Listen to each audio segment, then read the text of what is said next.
سیدنا علی المرتضیٰ کو میرے آقا علیہ السلام نے ایک علاقے کا گورنر بنانے کے لیے بلایا.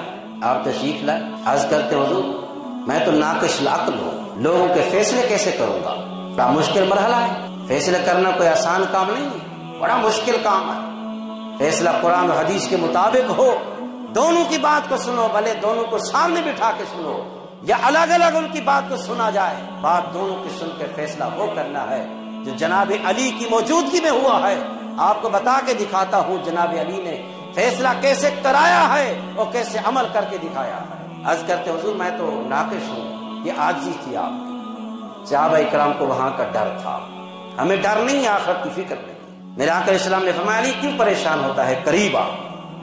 ماتے جب حضور کے قریب آیا نا، میرے آقا کریم نے اپنا دست مبارک میرے سینے پہ رکھا.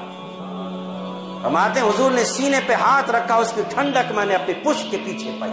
ہمارے حضور کے دست مبارک رکھنے کی دیر تھی.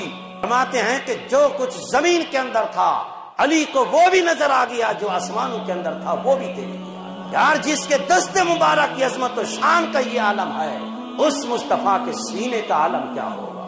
یہ تو قرآن کہہ رہا ہے الم نشرح لک صدرک. اے محبوب کیا ہم نے آپ کے سینے کو کھول نہیں دیا؟ کس لیے کھولا تھا؟ اس لیے تو کھولا تھا کہ حضور ساری کائنات کا جو بھی علم ہے میں نے آپ کے سینے میں منتقل فرما دیا ہے. وہی علم مصطفیٰ کے دست مبارک سے جناب علی کے سینے میں منتقل ہوا ہے. جناب علی فرماتے خدا کی قسم اس کے بعد جب تک علی زمین پہ رہا ہے کوئی بھی ایسا فیصلہ نہیں ہے جو علی کے پاس آیا ہو اور علی نے اس کو حل نہ کیا ہو.